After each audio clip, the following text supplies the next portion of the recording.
علیکم. میرا ڈاکٹر صاحب سے ایک چھوٹا سا سوال ہے کہ جنت میں جانے کے لیے مسلمان ہونا ضروری ہے یا مسلمان ہی جنت میں جا سکتے ہیں؟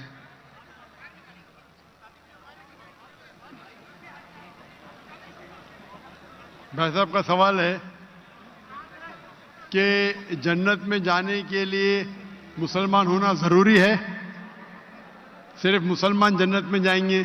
صرف اپنے آپ کو مسلمان بولنا جنت میں جانے کے لیے کافی نہیں ہے.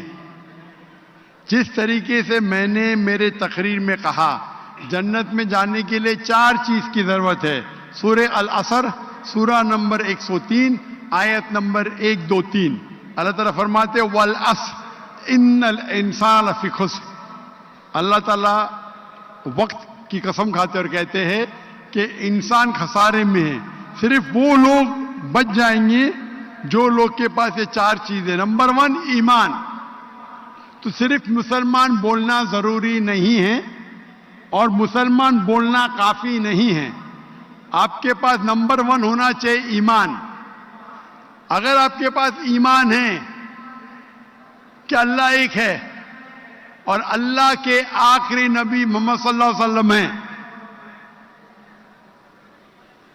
اور باقی چیز پہ ایمان ہے، یہ ایک پوائنٹ پورا ہوتا ہے. نمبر 2 اچھے اعمال، عمل صالحات. نمبر 3 وتواصوا بالحق، لوگوں کو حق کی طرف بلانا. اور نمبر 4 وتواصوا بالصبر، لوگوں کو صبر کی طرف بلانا.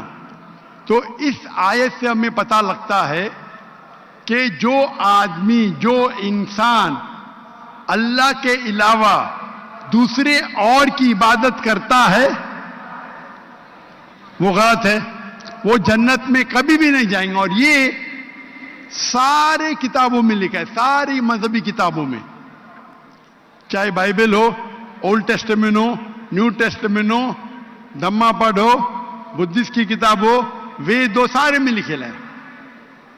اگر آپ پڑھیں گے گرو گرنتھ صاحب، گرو گرنتھ صاحب آپ پڑھیں گے، اس کے اندر سب سے پہلا والیوم، سب سے پہلا جلد، سب سے پہلا چیپٹر، سب سے پہلا ورس کو کہتے ہیں جاپو جی. اسے کہتے ہیں جاپو جی. اس میں لکھا ہے کہ خدا ایک ہے، نہ اس خدا کی شروعات ہے نہ انت ہے. وہ خالق ہے، وہ مالک ہے اور اس کے جیسا کوئی ہی نہیں ہے. اگر آپ دیکھیں گے یہ ملتا جلتا ہے سورہ اخلاص کے ساتھ. آپ اگر سکھ کی کتاب پڑھیں گے اس میں لکھا ہے 2 قسم، اومکارا، ایک اومکارا. ایشور کا مینیفیسٹ فارم، ان مینیفیسٹ فارم. ہاں کہ نہیں؟ ہاں کہ نہیں؟ کون سے مائک پہ؟ میں اسکرین پہ دیکھ سکتا ہوں. مائک کون سے مائک کے اوپر ہے؟ ہلو، یہ آن کیجئے گا. کون سے مائک کے اوپر؟ لیفٹ یا ہلو. میں بھائی صاحب کو اسکرین پہ دیکھ سکتا ہوں. مائک 1 پہ. جی. لیفٹ کے اوپر، کیونکہ اندھیرا ہے تو مجھے دکھ رہا نہیں. اچھا. تو اگر آپ پڑھیں گے اور دیکھیں گے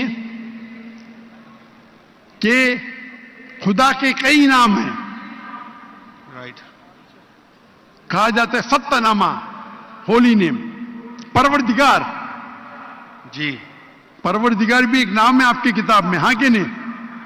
پروردگار، جی. ستہ نامہ. خالق ملتا جلتا ہے. واحد گرو. گرو. لیکن اگر آپ عمل کریں گے، اگر آپ شرک نہیں کریں گے، اللہ کے علاوہ کسی اور کی عبادت نہیں کریں گے، اگر آپ کی کتاب میں اکثر یہ بات ہوتا ہے کہ جو اپنی مذہبی کتاب میں لکھا ہے اکثر لوگ اس پہ عمل نہیں کرتے. اور یہ بات مسلمانوں پہ بھی ہے. مسلمانوں کی کتاب میں لکھا ہے شرک مت کرو، پھر بھی ہم دیکھیں گے کچھ مسلمان شرک کرتے. تو اگر قرآن میں لکھا ہے شرک مت کرو اور آپ شرک کریں گے اور کہیں گے میں مسلمان ہوں، تو جنت میں نہیں جائیں گے. آپ سمجھ رہے بھائی صاحب؟ تو اسی طریقے سے آپ اگر شرک نہیں کہیں گے, اللہ کے علاوہ کسی اور کی عبادت نہیں کریں گے, اور آخری پیغمبر رسول اللہ صلی اللہ علیہ وسلم محمد صلی اللہ علیہ وسلم میں مانیں گے, اچھے اعمال کریں گے, اور لوگ کو حق کی طرف بلائیں گے, اور لوگ کو صبر کی طرف بلائیں گے, تو آپ بھی جنت جائیں گے. Right. Hope that answers the question, my sir.